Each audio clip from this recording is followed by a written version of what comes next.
Welcome to Digital Retail Delivered by Tomorrow. I'm Jordan Burke, and I'm excited today to welcome Jun Yang to the program. Jun, great to see you.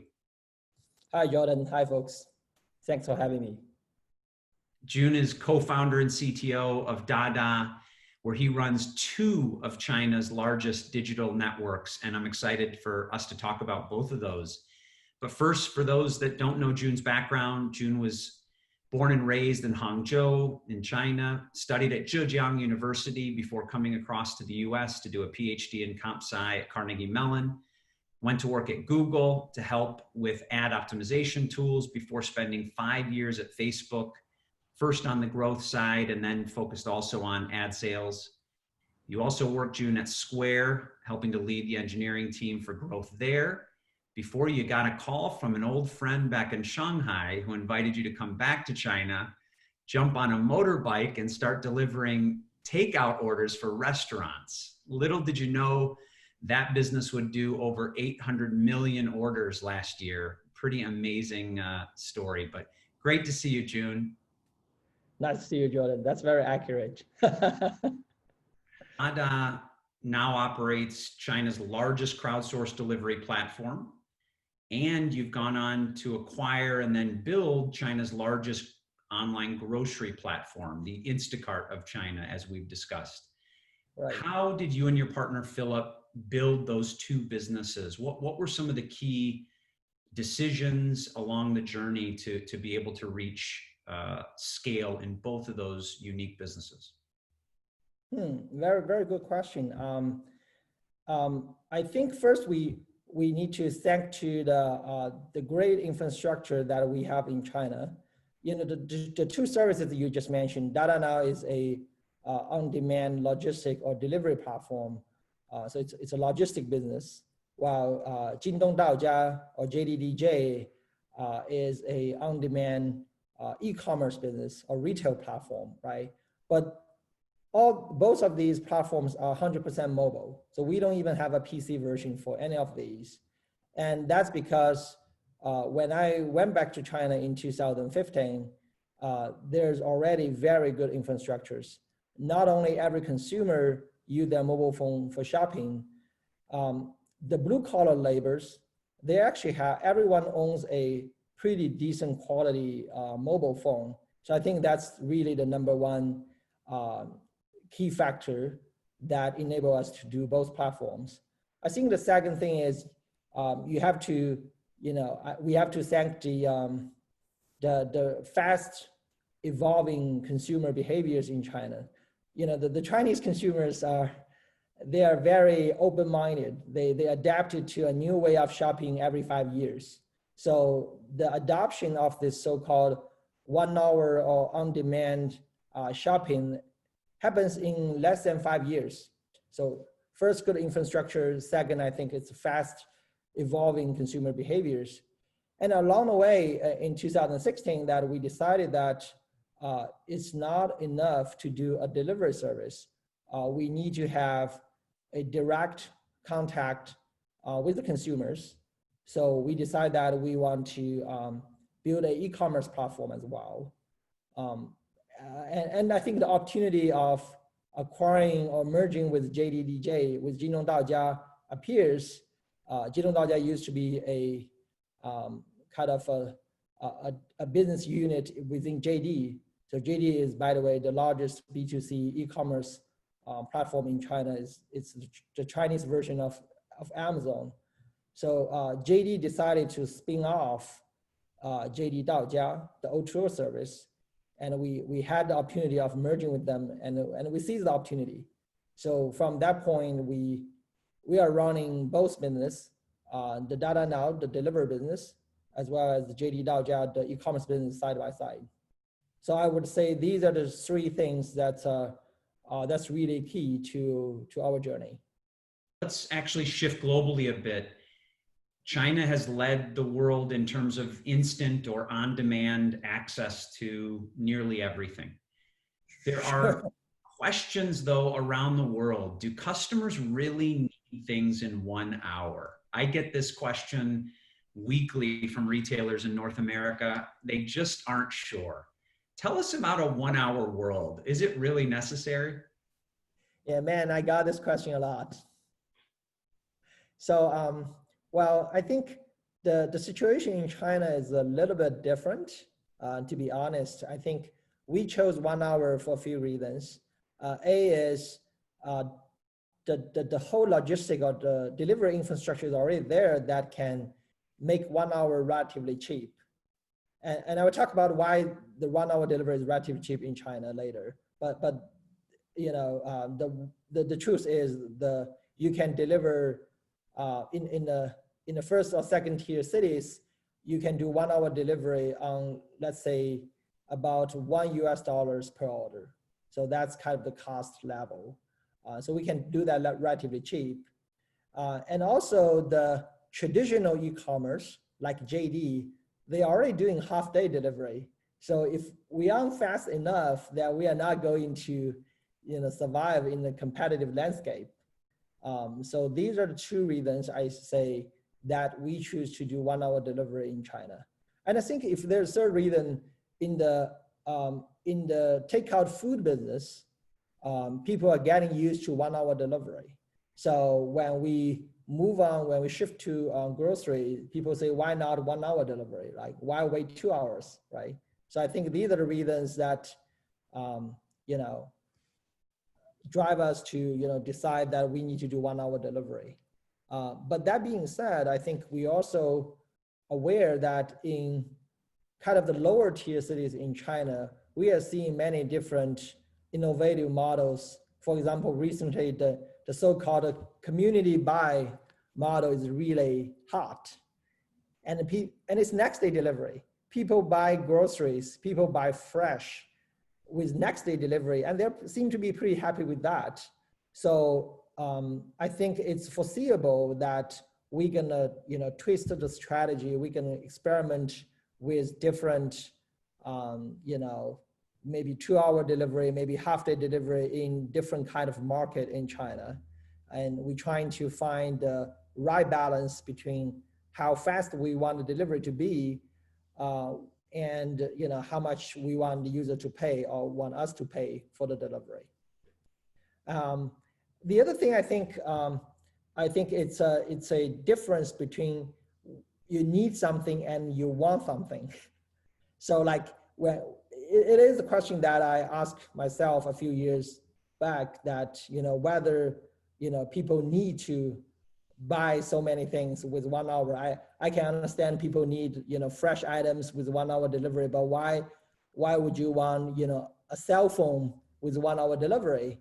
But the reality is, when we started to offer computer electronics on the platform starting early this year, we are seeing a very strong demand to buy a cell phone with 1 hour delivery.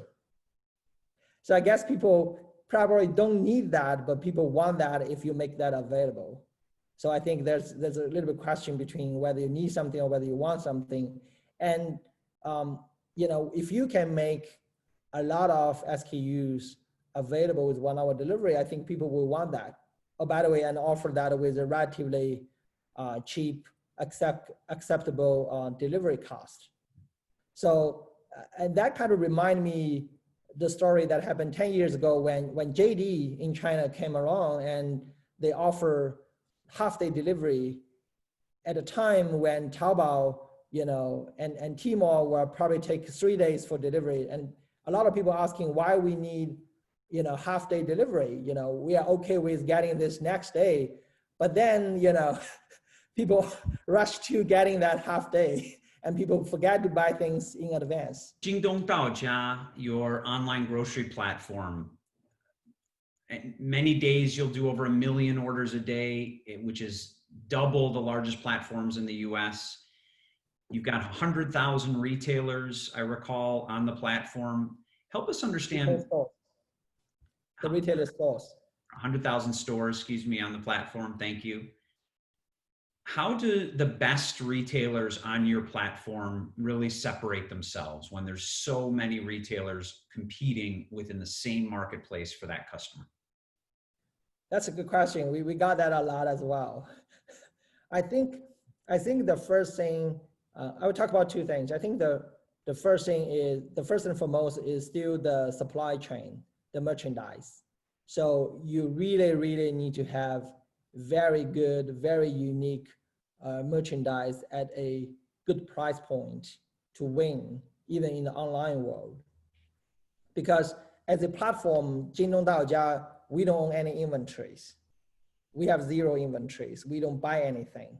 We just a pure platform.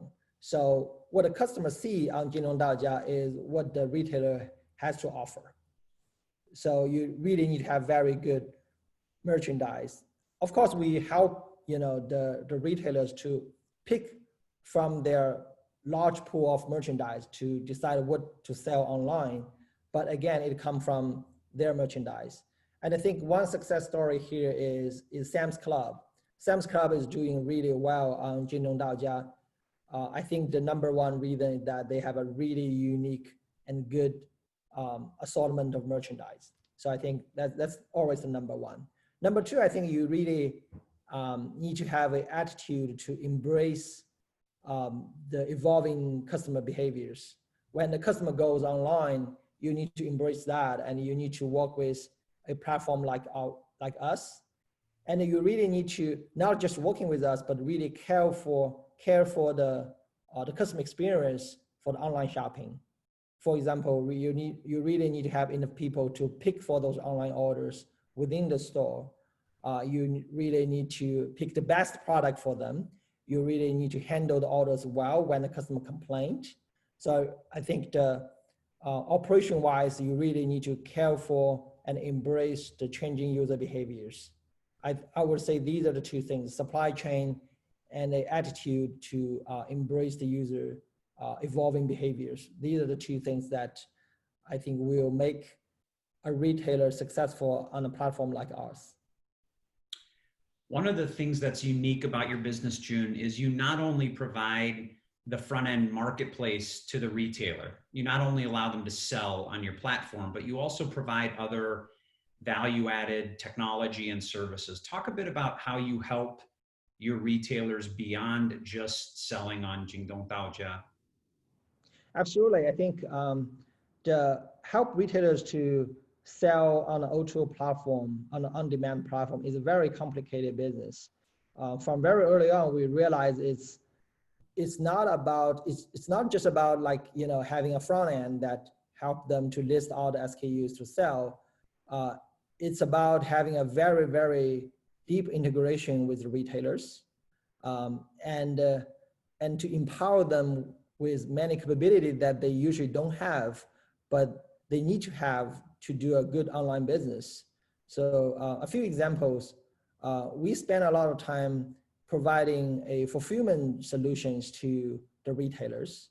For example, very early on, to fulfill an online order, the retailer's store associate, they need to running around the entire storefront to pick for order.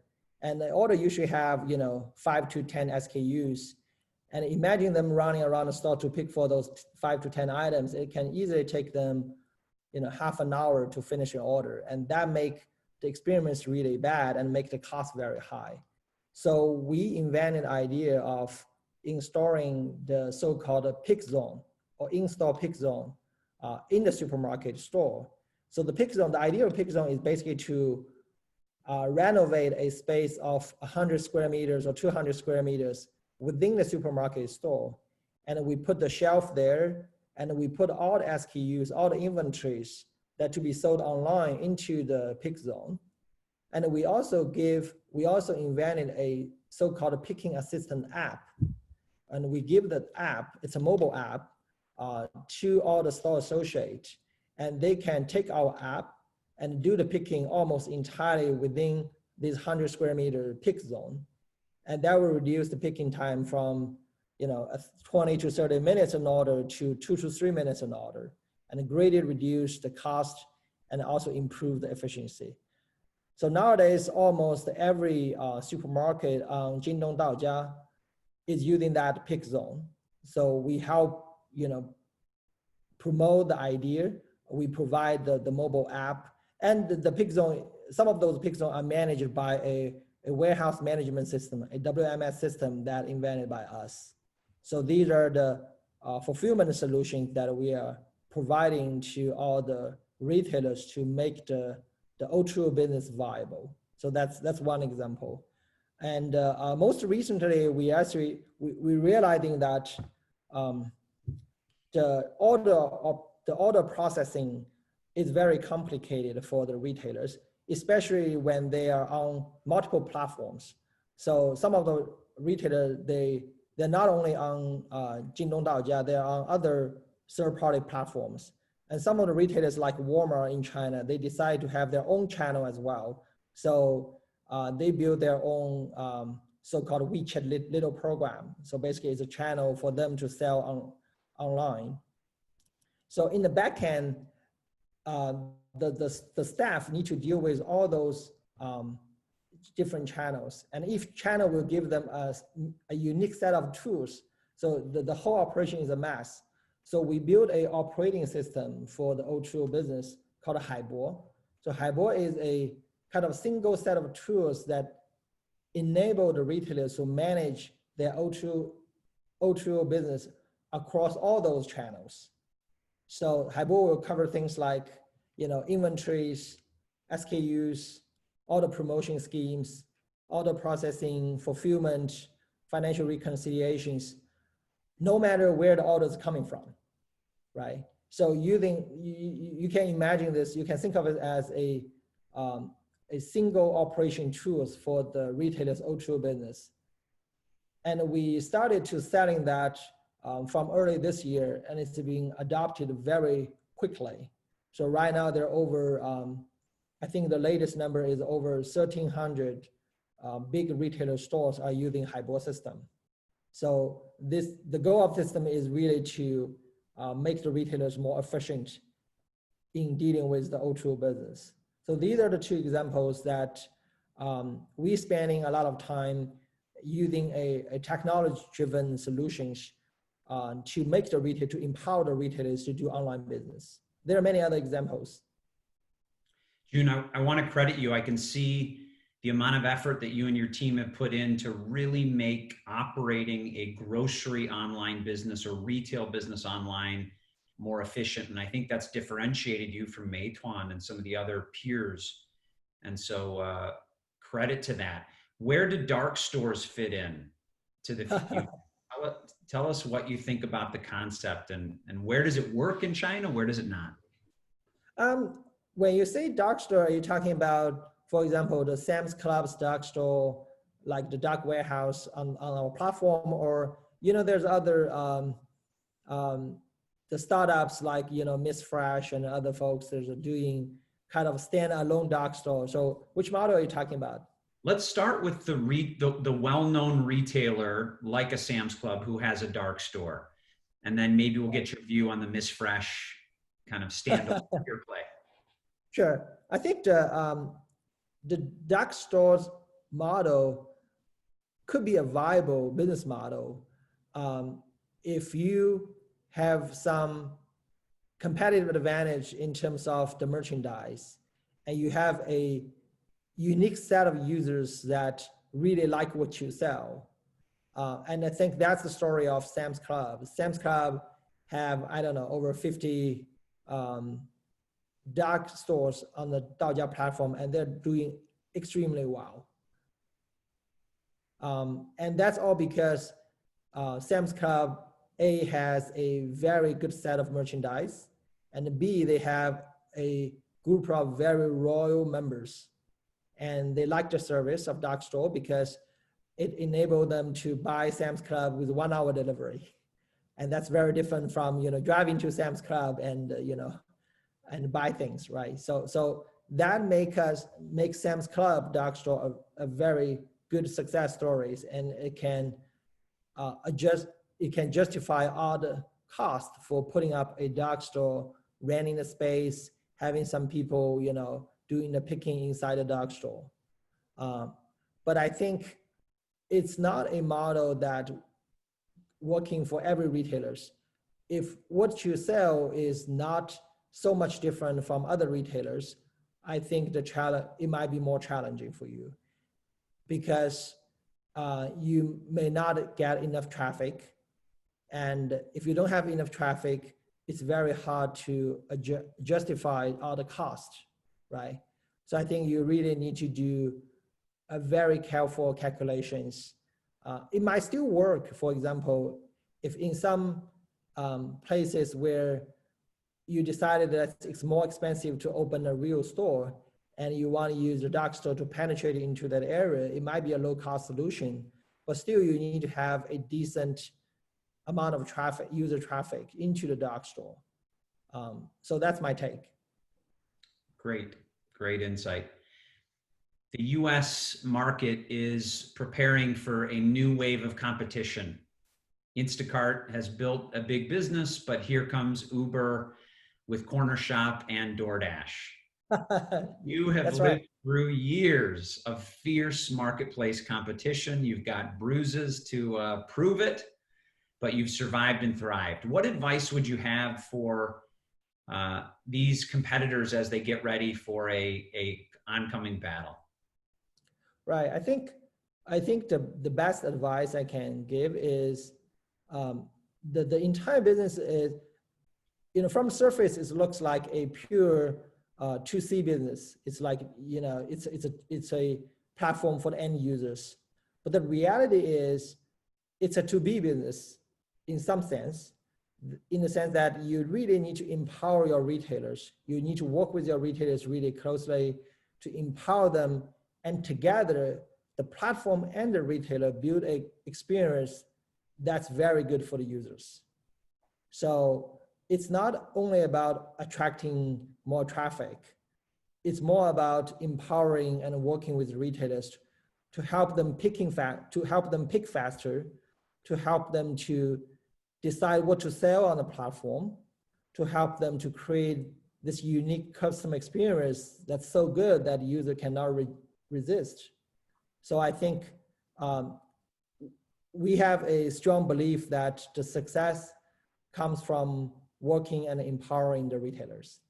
And that's what we do here in China. Got it. So it's not just about discounts, subsidies, and acquiring users into the platform. Well, even if you do need to have some discount and subsidies, but I think it's a tactic people use to attracting the customers, but to retain customers, you really need to have good experience, and the good experience comes from working with the retailers. If the retailers doesn't care about the customer, the online customers, or if the retailers don't know how to serve the customers, even if you're able to attract them, they will go away. And how to do promotions and discounts smartly is something that you and the retailers need to work on together. So even doing promotions is not about helicoptering money, right? Doing smart promotions is, I think that's a capability that the platform and the retailer need to build together. Absolutely. Let's talk about the role of brands. It's interesting how your background, you come with quite a bit of advertising experience in your journey. That's right. Brands are playing a bigger and bigger role in your business. Talk about how do advertisers approach the O2O marketplace, and what are the benefits of advertising there versus on, say, an Ali, an e-commerce platform, or a retailer platform? Yeah, I think we are seeing the brand putting more and more of their advertising dollars on a platform like us, because we are growing very fast. So they get a very good ROI on the dollars they spend on the platform. They drive a lot of sales, and we have numbers to prove that. So they really like us, and we are seeing the advertising dollars coming in quickly. And almost 100% of the brand that we work with us last year, they choose to continue to work with us this year. And besides having a very good ROI for their advertising dollars, another benefit we offer is that we have user insight, because we know who the customers are, and we can share those insights with the brand. So it's not only helping them to drive the sales, it helps them to understand their users better. And because of the tracking capabilities, we actually started to work with the brand on the new product launch. You know that the new product launch is something really, really critical to all the brand. And the brand used to do, for example, a sample distribution, at a retailers in the offline world. It's just really hard to track. You don't know the effectiveness. You don't know who you deliver the sample to, but now they can do a new product launch through us, and we can tell them how many people buy your new product and who those peoples are, and the brand really love us on that. So we're going really big on the new product launch. And the other benefit I think we offer, to the brand, which I think a traditional e-commerce platform like Ali wasn't able to do, is that we can help them to get to the lower tier cities, because we have a really big network of the retailers.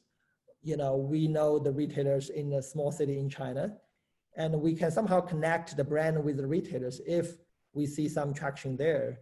And so naturally we help the brand to penetrate into kind of the lower tier market in China. So these are the things that we have learned so far, but I think it's a journey that just got started, and I'm sure that we will learn more things. So Jun, I want to congratulate you on your IPO. Amazing journey. Must have been such a proud moment. What was the most memorable moment for you going through the journey? And just if you could share just a glimpse of what it's like to take a business from riding bikes in Shanghai to a NASDAQ listing. Wow, I think the funny thing about the listing is that we are probably the first company in history, at least in China, that we do the whole IPO process in the cloud, meaning that we do the testing water, we do the roadshow, and of course we do the IPO, the ceremony, all in Shanghai, and we are making somewhat like 200 calls in the room in the office. So I think that's I'm not aware of any other company that did that before. So that's quite a memorable experience. And I still remember, 5 years ago when I joined and co-founded the company, I flew back. I think I ended my last working day in Square.